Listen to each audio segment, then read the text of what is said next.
നമസ്കാരം. മലയാളി വാർത്ത ഇൻസൈഡിലേക്ക് സ്വാഗതം. സിറിയൻ മണ്ണിൽ നിന്ന് എത്രയും പെട്ടെന്ന് പിൻവാങ്ങണമെന്ന് UN ഇസ്രായേലിനോട് ഇക്കഴിഞ്ഞ ദിവസം ആവശ്യപ്പെട്ടിരുന്നു.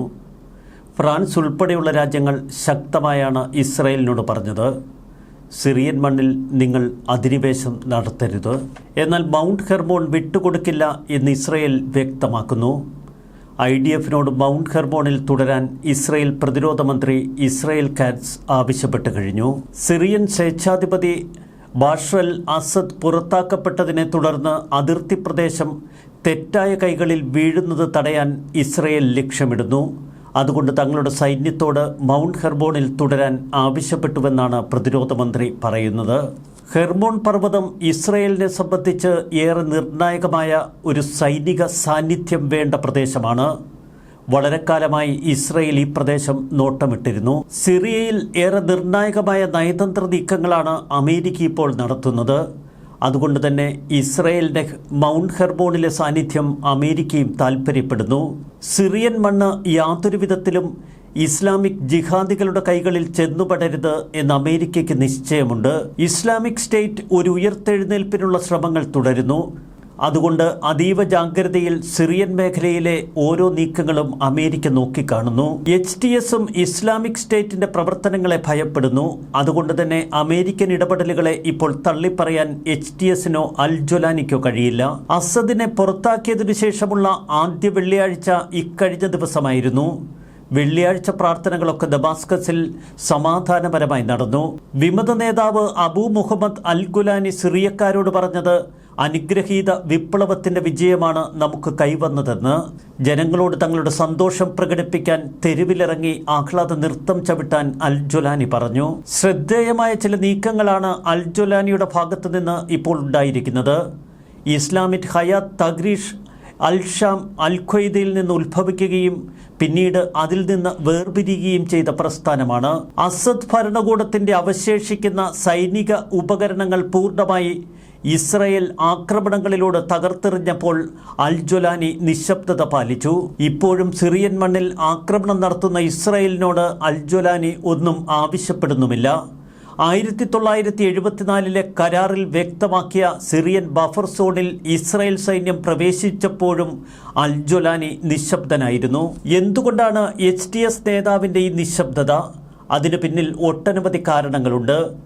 ദമാസ്കസിനും ഇസ്രായേലിനും ഇടയിലുള്ള ആ മേഖല ഇപ്പോഴും മറ്റൊരു വിമത സഖ്യത്തിൻ്റെ കയ്യിലാണ്. ആ മേഖലയിലേക്ക് HTSന് കടന്നു കയറാൻ കഴിഞ്ഞിട്ടില്ല. ഹിസ്ബുള്ളയുടെ അവശേഷിക്കുന്ന ചില ശക്തി കേന്ദ്രങ്ങളും ആ മേഖലയിലുണ്ട്. ആ മേഖല പൂർണ്ണമായി ഇസ്രായേൽ വെടിപ്പാക്കട്ടെ എന്ന നിലപാടാവും അൽ ജൊലാനിക്ക്. ഏറെ നിർണായകമായ ഈ പ്രദേശത്ത് ഗോലാൻ കുന്നുകളിലെ സിറിയൻ നിയന്ത്രണത്തിലുള്ള ഭാഗങ്ങളും ഹെർമോൺ പർവ്വതവും ഉൾപ്പെടുന്നു. ആ പ്രദേശമൊക്കെ ഇപ്പോൾ ഇസ്രായേൽ നിയന്ത്രണത്തിലാണ്. ബഫർ സോണും പിന്നിട്ട് കൂടുതൽ പ്രദേശം ഇസ്രായേൽ കൈയടക്കി. സിറിയയിലെ ഏറ്റവും ഉയരം കൂടിയ കൊടുമുടിയാണ് മൗണ്ട് ഹെർമോൺ. മൗണ്ട് ഹെർമോണിലാണ് UN നിരീക്ഷണ കേന്ദ്രവും സ്ഥിതി ചെയ്യുന്നത്. അതിർത്തി പ്രദേശം മറ്റ് തീവ്രവാദ ഗ്രൂപ്പുകളുടെ കൈകളിൽ എത്തപ്പെടാതിരിക്കാനുള്ള ഇസ്രായേലിന്റെ മുൻകരുതൽ നിലപാടാണ് ഇപ്പോൾ സംഭവിച്ചിരിക്കുന്നത് എന്ന് പ്രതിരോധ മന്ത്രി പറയുന്നു. അതുകൊണ്ട് തന്നെ മൗണ്ട് ഹെർമോൺ എന്ന നിർണായക സ്ഥാനം വിട്ടുകൊടുക്കാൻ ഇസ്രായേൽ ഇപ്പോൾ ഉദ്ദേശിക്കുന്നില്ല. സിറിയയിൽ എന്താണ് സംഭവിക്കുന്നത് എന്ന് നിങ്ങൾ കൃത്യമായി വിലയിരുത്തണം. ഹെർമോൺ കൊടുമുടി കൈവശം വയ്ക്കുന്നത് വലിയ സുരക്ഷാ പ്രാധാന്യമുള്ള സംഭവമാണ്. സൈന്യത്തെ അവിടെ താമസിപ്പിക്കാൻ പ്രദേശത്തിന്റെ നിയന്ത്രണം IDFന് ആവശ്യമുണ്ട്. അതുകൊണ്ട് തന്നെ IDF തങ്ങളുടെ സേനയെ അവിടെ താമസിക്കാൻ വേണ്ട എല്ലാ സംവിധാനങ്ങളും ഇപ്പോൾ അവിടെ അണിയിച്ചൊരുക്കുന്നു. IDF chief of staff lieutenant general Herzi ഹലേബിയുമായി ഇക്കഴിഞ്ഞ ദിവസം ഇസ്രായേൽ കാറ്റ്സ് ചർച്ചകൾ നടത്തി. അതിന്റെ അടിസ്ഥാനത്തിലാണ് ഏറ്റവും നിർണായകമായ ചില തീരുമാനങ്ങൾ കൈക്കൊണ്ടിരിക്കുന്നത്. 1967 6 ദിന യുദ്ധത്തിലാണ് സിറിയയിൽ നിന്ന് ഭൂരിഭാഗം ഗോലാൻ കുന്നുകളും ഇസ്രായേൽ പിടിച്ചെടുത്തത്. പിന്നീട് 1973 യോം കിപ്പർ യുദ്ധത്തിൽ ഈ പ്രദേശത്തിൽ കൂടുതൽ പ്രദേശങ്ങളിലേക്ക് ഇസ്രായേൽ സേന കടന്നു കയറി. പിന്നീട് നടന്ന ചർച്ചകളെ തുടർന്ന് ഒരു കരാർ നിലവിൽ വരികയും സിറിയൻ ബഫർ സോൺ സൃഷ്ടിക്കപ്പെടുകയും ചെയ്തു. എന്നാൽ ആ പ്രദേശങ്ങളിലുള്ളവർ തങ്ങളെ ഇസ്രായേൽ മേഖലയിലേക്ക് ചേർക്കണമെന്ന ആഗ്രഹമുള്ളവരാണ്. അതുകൊണ്ട് തന്നെ ഇസ്രായേലിന് തങ്ങളുടെ കടന്നുകയറ്റം ഇപ്പോൾ വളരെ എളുപ്പത്തിലുമായി. ശക്തമായ നയതന്ത്ര നീക്കങ്ങളാണ് ഇപ്പോൾ അമേരിക്കയുടെ ഭാഗത്തു നിന്നുണ്ടാകുന്നത്. HTSനെയും അൽ ജൊലാനിയെയും ഒക്കെ ഭീകര പട്ടികയിൽ നിന്ന് ഒഴിവാക്കാൻ അമേരിക്ക തീരുമാനമെടുത്തു. യുഎന്നും സമാനമായ തീരുമാനത്തിലേക്ക് കടക്കുന്നു. മറുവശത്ത് HTSനെയും വിമത സഖ്യസേനയെയും അനുകൂലിക്കുന്ന തുർക്കിയുമായി അമേരിക്ക ചർച്ചകൾ തുടരുന്നു. കുർദിഷ് സേന എക്കാലത്തും തുർക്കിയുടെ ശത്രുക്കളാണ്, പ്രത്യേകിച്ച് സിറിയൻ ഡെമോക്രാറ്റിക് ഫോഴ്സ്. ഇക്കഴിഞ്ഞ ദിവസങ്ങളിൽ സിറിയൻ ഡെമോക്രാറ്റിക് ഫോഴ്സുകളും തുർക്കിയുടെ പിന്തുണയുള്ള വിമത സഖ്യവും തമ്മിൽ ശക്തമായ ആഭ്യന്തര യുദ്ധങ്ങൾ ആ മേഖലയിൽ നടന്നിരുന്നു. വടക്കൻ സിറിയ പൂർണ്ണ ശാന്തതയിലേക്ക് വരണമെങ്കിൽ ഇരുവിഭാഗങ്ങളും ഒരു കരാറിലെത്തണം. അതിനുവേണ്ട ശ്രമങ്ങളാണ് ഇപ്പോൾ അമേരിക്കയും തുർക്കിയും ചേർന്ന് നടത്തുന്നത്. ചർച്ച തുടങ്ങിയതിന് പിന്നാലെ മേഖലയിൽ ആക്രമണങ്ങൾ നിന്ന അവസ്ഥയിലും 2019 US-ഉം തുർക്കിയുമൊക്കെ ചേർന്ന് നടത്തിയ ആക്രമണത്തിലാണ് അന്ന് ISIയെ വടക്കൻ സിറിയയിൽ നിന്ന് ഓടിച്ചത്. വടക്കൻ സിറിയയുടെ 2/3 പ്രദേശങ്ങളും അന്ന് IS പിടിച്ചെടുത്തിരുന്നു. അന്ന് അമേരിക്കയുടെ സഖ്യശക്തിയായി നിലകൊണ്ട കുർദിഷ് വർക്കേഴ്സ് പാർട്ടി പിന്നീട് സിറിയൻ ഡെമോക്രാറ്റിക് ഫോഴ്സായപ്പോഴും അമേരിക്കയുടെ ശക്തമായ സഖ്യകക്ഷിയായി തുടരുന്നു. അവർക്ക് വേണ്ട ആയുധവും പരിശീലനവുമൊക്കെ ഇപ്പോഴും നൽകുന്നത് അമേരിക്ക തന്നെയാണ്.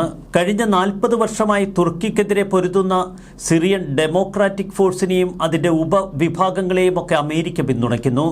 അതുകൊണ്ട് തന്നെ അമേരിക്കയെ മേഖലയിൽ പിണക്കുന്നത് തുർക്കിക്ക് ഗുണകരമാവില്ല. അതുകൊണ്ടാണ് ശക്തമായ ചർച്ചകളുമായി ഇപ്പോൾ അമേരിക്കയും തുർക്കിയും മുന്നോട്ട് പോകുന്നത്. മറുവശത്ത് ഇസ്രയേൽ സിറിയൻ മണ്ണിലേക്ക് കടന്നപ്പോൾ ആ സൈനികർക്കുണ്ടായ അനുഭവങ്ങൾ സമൂഹ മാധ്യമങ്ങളിൽ വലിയ വൈറലാകുന്നു. ഇസ്രയേൽ അതിർത്തിയിൽ നിന്ന് 10 കിലോമീറ്റർ സിറിയൻ മണ്ണിലേക്ക് ഇസ്രയേൽ സൈന്യം കടന്നുവെന്ന വാർത്തകളാണ് ഇപ്പോൾ പുറത്തു വരുന്നത്. ഇത് ദമാസ്കസിൽ നിന്ന് വെറും 20 കിലോമീറ്റർ ഇപ്പുറത്ത് സിറിയയിലെ ടെൽഖദർ എന്ന സ്ഥലത്ത് IDF കോമ്പാക്ട് എഞ്ചിനീയറിംഗ് കോർപ്സിന്റെ 603-ാം ബറ്റാലിയൻ എത്തി. ശനിയാഴ്ചയാണ് സൈന്യത്തിന് ഇത് സംബന്ധിച്ച നിർദ്ദേശം ലഭിച്ചത്. ശനിയാഴ്ച രാത്രിയോടെ മുഴുവൻ സൈനിക കമ്പനികളും ഗോലാൻ കുന്നുകളിൽ ഒത്തുചേർന്നു. ഞായറാഴ്ച അവർ സിറിയൻ മണ്ണിലേക്കുള്ള തങ്ങളുടെ പടയോട്ടം തുടങ്ങി. 603-ാം ബറ്റാലിയൻ കമ്പനി കമാൻഡർ ക്യാപ്റ്റൻ ഉറി അൽഗോമാണ് തന്റെ ശ്രമങ്ങളെക്കുറിച്ച് പിന്നീട് മാധ്യമങ്ങളോട് വിവരിച്ചത്. നമ്മുടെ സൈനികർ ആ പ്രദേശത്തിന്റെ പ്രാധാന്യം മനസ്സിലാക്കി ആവേശഭരിതരായി. കമാൻഡോ ബ്രിഗേഡിന് കീഴിൽ ടെൽഖദർ പിടിച്ചെടുക്കാൻ ഞങ്ങൾ മുന്നേറ്റം തുടർന്നു. എന്നാൽ കുന്നിൻ മുകളിൽ കാലുകുത്തിയ ആദ്യ വാഹനം ബ്രിഗേഡ് 7-ൽ നിന്നാണ് IDF സിറിയയിൽ പ്രവേശിച്ച വിവരം ഏറ്റവും ദൂരെ നിന്നവർ പോലും മനസ്സിലാക്കിയത്. IDFന് നേരത്തെ തന്നെ സിറിയൻ ആർമി ഔട്ട്പോസ്റ്റുകൾ ഉൾപ്പെടെയുള്ള മേഖലയെക്കുറിച്ച് കൃത്യമായ പരിശീലനം സിദ്ധിച്ചിരുന്നു.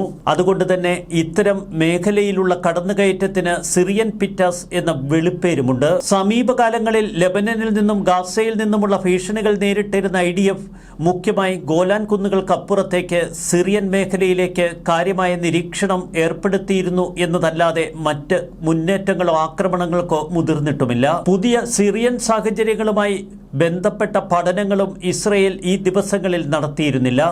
ഹിസ്ബുള്ളയും ഹമാസിനെയും കുറിച്ചുള്ള വിവരങ്ങൾ പരിപൂർണമായി മനസ്സിലാക്കിയ IDF സിറിയൻ മണ്ണിലേക്ക് പ്രവേശിക്കാനുള്ള തീരുമാനമെടുത്തത് പെട്ടെന്ന്.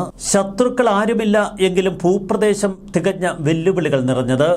പർവ്വതങ്ങളും താഴ്വരകളുമായി ആ പ്രദേശം വേറിട്ട് നിന്നു. എന്നാൽ പ്രതീക്ഷിച്ചത്ര ബുദ്ധിമുട്ടുകൾ ആ മേഖലയിൽ ഞങ്ങൾ നേരിട്ടില്ല. ഞങ്ങളുടെ ബുൾഡോസറുകൾക്ക് എല്ലാം എളുപ്പത്തിൽ കൈകാര്യം ചെയ്യാൻ കഴിഞ്ഞു. സൈനിക യൂണിറ്റ് മുന്നേറിയത് ബുൾഡോസറുകളുടെ അകപ്പടിയിലാണ്. അവർ പാതയൊരുക്കി തന്നു. ഒടുവിൽ നിലവിൽ സൈനികർ നിലയുറപ്പിച്ചത് 10 കിലോമീറ്റർ അകലെയാണ് എന്ന് ഞങ്ങൾ മനസ്സിലാക്കി. അവിടെ നിന്നാൽ ഒരു വശത്ത് ദമാസ്കസും മറുവശത്ത് ഹെർമോൺ ചെരുവുകളും വടക്കൻ ഇസ്രയേലി വാസസ്ഥലങ്ങളുമൊക്കെ കാണാം. മനോഹരമായ ഉയർന്ന പ്രദേശം. ഗോലാൻ കുന്നിലെ നിവാസികൾ ഒത്തുചേർന്നു. ഞങ്ങളെ രക്ഷിക്കണമെന്നും ഇസ്രയേലിന്റെ ഭാഗമാക്കണമെന്നും അവർ ഞങ്ങളോട് പറഞ്ഞു. സിറിയൻ സേന ഇതിനകം തന്നെ ആയുധങ്ങളെല്ലാം ഉപേക്ഷിച്ച് മേഖലയിൽ നിന്ന് ഓടിപ്പോയിരുന്നു. അവർ ഉപേക്ഷിച്ച ആയുധങ്ങളും ഉപകരണങ്ങളുമൊക്കെ IDF കണ്ടെത്തി. അവയിൽ പലതും ഒട്ടും കാലാനുസൃതമായിരുന്നില്ല. പലതും അവഗണിക്കപ്പെട്ടതായി ഞങ്ങൾക്ക് തോന്നി. ഇതിനിടയിൽ 3 സിറിയൻ ടാങ്കുകൾ IDF കണ്ടെത്തി. അവ തുരുമ്പിച്ചതും ഒട്ടും പരിപാലിക്കപ്പെടാത്തതുമാണ്. അവർക്ക് ഇസ്രായേലിന്റെ പ്രതിരോധം തകർക്കാൻ പോയിട്ട് ഇസ്രായേൽ സേന അത്തരമൊരു മുന്നേറ്റം നടത്തിയാൽ ഓടി രക്ഷപ്പെടാൻ മാത്രമേ സാധിക്കുമായിരുന്നുള്ളൂ. എന്നാൽ സിറിയൻ ഔട്ട്പോസ്റ്റുകൾ അതിശയകരമാവിധം വൃത്തിയുള്ളതായിരുന്നു. അടിസ്ഥാന സൗകര്യങ്ങളൊക്കെ അവർ കൃത്യമായി ഒരുക്കിയിരുന്നു. ആ ഔട്ട് പോസ്റ്റുകളിൽ എല്ലാം ക്രമാനുഗതമായി അവർ ക്രമീകരിച്ചു, ഡസ്റ്റ്ബിന്നുകൾ ഉൾപ്പെടെ. ഒരു സിറിയൻ ഗ്രാമത്തിലേക്ക് കടന്നപ്പോൾ അവിടെയുള്ള സിവിലിയന്മാർ തങ്ങൾക്ക് വിശക്കുന്നുവെന്ന് പറഞ്ഞു. സൈന്യം തങ്ങളുടെ കയ്യിലുള്ള ഭക്ഷണ സാധനങ്ങൾ അവർക്ക് വീതം വെച്ചു കൊടുത്തു എന്ന് അദ്ദേഹം പറയുന്നു. കഠിനമായ ശൈത്യകാലത്തെ നേരിടാൻ ഇപ്പോൾ ഇസ്രായേൽ സൈനികർ തയ്യാറെടുപ്പിലാണ്. ഉയരമുള്ള പർവ്വതമായതുകൊണ്ട് തന്നെ വലിയ തണുപ്പ്. ചുരുക്കത്തിൽ സിറിയൻ മണ്ണിൽ കടന്ന ഇസ്രായേൽ സൈനികർക്ക് നല്ല അനുഭവങ്ങൾ മാത്രമാണ് അവിടെ നിന്ന് പങ്കുവയ്ക്കാനുള്ളത്. വിമതസഖ്യവും ഇസ്രായേൽ സേനയെ കണ്ടതോടെ പിന്തിരിഞ്ഞോടി. ആ മേഖലയിലുള്ള ഹിസ്ബുള്ളയുടെ പൊടി പോലുമില്ല. ഹെർമോൺ പർവ്വതം കീഴടക്കുക മാത്രമല്ല, അവിടെ തങ്ങളുടെ സൈനികർ തുടരുമെന്ന് ഇസ്രായേൽ പ്രഖ്യാപിക്കുകയും ചെയ്യുന്നു. യുഎന്നും ഫ്രാൻസും ഉൾപ്പെടെയുള്ള ശക്തികൾ ഇസ്രായേലിനോട് പറയുന്നു സിറിയൻ മണ്ണിൽ നിന്ന് പിൻവാങ്ങാൻ തയ്യാറല്ല എന്ന് ഇസ്രായേൽ. ന്യൂസ് ഡെസ്ക് മലയാളി വാർത്ത ഇൻസൈഡ്.